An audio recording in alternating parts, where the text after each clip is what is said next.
April of 1814 marked one of the most dramatic plot twists in European history. For more than a decade, Napoleon Bonaparte had marched across the continent like a living thunderstorm, shaking thrones from Madrid to Vienna.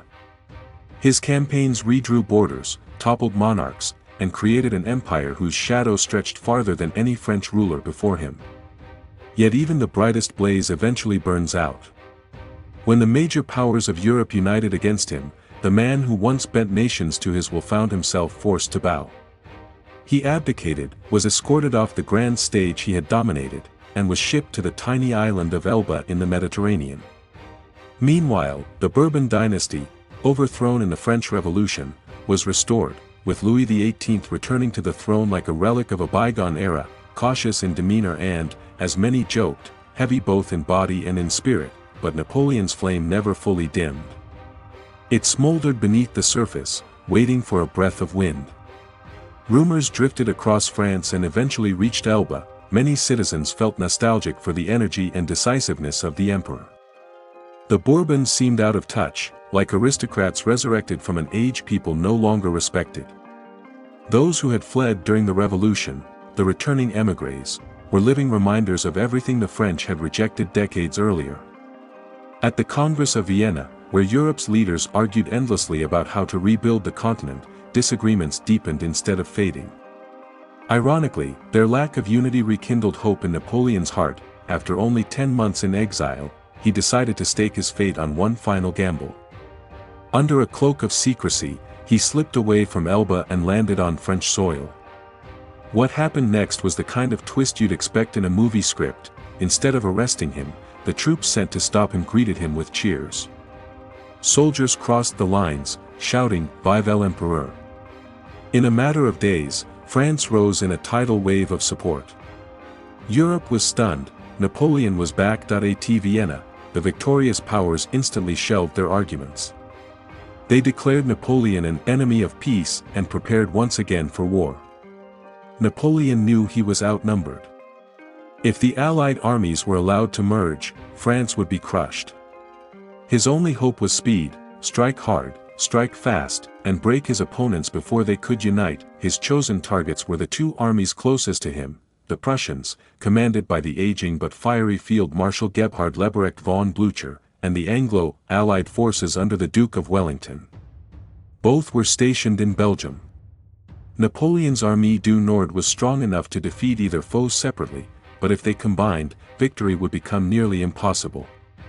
His strategy was classic and bold: drive a wedge between them, isolate each army, and destroy them one at a time. On June 16, 1815, the plan went into motion. Napoleon ordered Marshal Michel Ney to seize the crossroads of Quatre Bras, preventing Wellington from linking up with Blücher. A fierce battle erupted.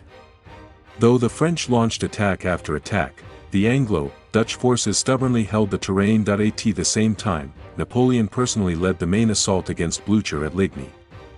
It was a brutal clash. Fields of barley were trampled into mud, bodies lay scattered across the landscape, and gun smoke clung to the air like fog. Remarkably, the 72-year-old Blücher charged at the head of his cavalry only to be shot off his horse, narrowly escaping capture. The Prussians were beaten but not broken. They retreated in good order, preserving their core strength. Realizing they might still regroup with Wellington, Napoleon dispatched Marshal Grouchy with strict orders: pursue the Prussians relentlessly and keep them away from the upcoming decisive battle. Napoleon himself turned back toward Wellington. The next morning brought heavy rain. Wellington, learning of Blücher's defeat, ordered his forces to fall back to a defensive ridge about 8 miles from Brussels, near a village called Waterloo. There, Blücher promised to send troops to support him the next day. With this reassurance, Wellington decided to stand and fight, placing the fate of Europe on the resolve of his coalition army. The terrain favored Wellington. A gentle ridge shielded his troops from the direct impact of French artillery. 3 fortified strongpoints, Hougoumont on the right, La Haye-Saint in the center, and Papelotte on the left, anchored his line. Garrisoned by elite troops, these positions formed the backbone of his defense. On paper, the two sides fielded similar numbers. In reality, the Allied army was a patchwork of nationalities: British, Dutch Belgians, Hanoverians, troops from Brunswick and Nassau, many of them inexperienced. Meanwhile, the French army consisted of hardened veterans who had followed Napoleon across Europe. The mismatch in experience was daunting. Only the strength of the defensive ground and sheer determination gave the Allies a fighting chance while they waited for the Prussians to arrive. Sunday, June 18, dawned clear after a night of rain. Napoleon ordered Grouchy to pin down the Prussians at all costs, then turned his own army toward Wellington. But history rarely obeys plans. Grouchy became entangled with a Prussian rear guard at Wavre, while the main Prussian army under Blücher slipped away and marched straight toward Waterloo, unnoticed by Napoleon. Because the ground was still waterlogged, the battle began later than expected. Around 11 a.m., Napoleon ordered an assault on Hougoumont to draw out Wellington's reserves. The fighting there was savage. At one point, French troops forced open the main gate, only to be trapped and killed when the defenders slammed it shut. Years later, Wellington would remark, "The outcome of the battle turned on the closing of the gates at Hougoumont." Near midday, 80 French cannons roared to life. The bombardment shook the ridge, sending plumes of earth and debris into the air. Even with the protection of the slope, Allied casualties mounted. At 1:30 p.m., Napoleon launched his main infantry attack. Columns of French soldiers advanced with drums thundering. But they were met with deadly volleys from Wellington's men. Just as the French line faltered, British heavy cavalry thundered downhill in a spectacular countercharge, smashing through the attackers and capturing 2 French eagles, symbols of enormous pride. But exhilaration proved fatal. The cavalry pressed too far, lost their formation, and were struck down by French counterattacks. Their commander, Major General Sir William Ponsonby, was killed in the melee. Around 4 p.m., Marshal Ney saw movement along the Allied line and mistakenly believed Wellington was retreating. Without consulting Napoleon, Ney hurled nearly all of France's cavalry into a massive charge. Thousands of horsemen galloped forward in wave after wave, but the Allied infantry had formed squares, dense formations bristling with bayonets. With no infantry or artillery to support them, the French cavalry attacks shattered against these human fortresses, leaving the fields covered in casualties. While Ney's horsemen were exhausting themselves, the Prussians began arriving on the battlefield from the east.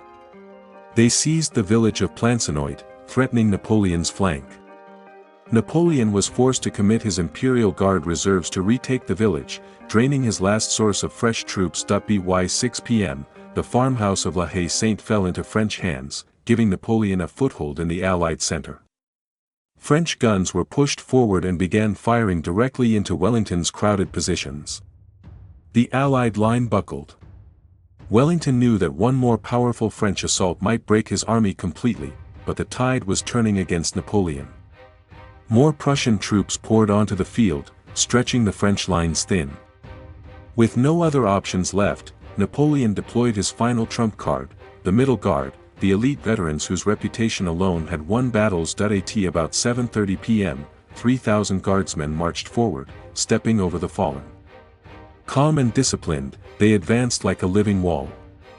But when they reached the crest of the ridge, an entire line of Allied troops suddenly rose from behind it and unleashed a devastating volley. The Middle Guard staggered. A second volley hit them. Then the Allies charged with bayonets. For the first time ever, the Imperial Guard broke. That moment changed everything. Wellington raised his hat, his signal for a general advance. His entire line surged forward. At the same time, the Prussians captured Plancenoit and attacked the French from the side. News that the Guard had fled spread like wildfire, sending shock waves of panic through the French army. The once unstoppable Armée du Nord dissolved into chaos. Only Napoleon's old guard stood firm, sacrificing themselves to cover the retreat. Napoleon abandoned his carriage and escaped on horseback under cover of darkness, dodging Prussian patrols. By nightfall, the field belonged to the Allies. Wellington and Blücher met at a small inn called La Belle Alliance, the very place Napoleon had used as his headquarters that morning. Blücher suggested naming the victory after it, but Wellington preferred Waterloo, the village where he had spent the previous night. That single name would echo through history. Wellington later described the battle as the nearest run thing you ever saw. With more than 50,000 casualties, Waterloo became one of the bloodiest battles of its age. Many wounded soldiers lay untreated for days. Napoleon's defeat was absolute. He surrendered to the British and was exiled once more, this time to the remote island of St. Helena, where he lived out his final years until his death in 1821. Waterloo didn't just end one man's career, it ushered in nearly 40 years of relative peace in Europe. Major powers avoided large-scale war until the First World War reshaped the continent. 4 decades later, early photography captured the faces of surviving veterans of the battle: Sergeant Taina of the Imperial Guard, Moret of the Light Hussars, and Verlaine of the Guard Lancers. Their worn yet proud expressions became rare bridges linking future generations to a moment that forever changed Europe.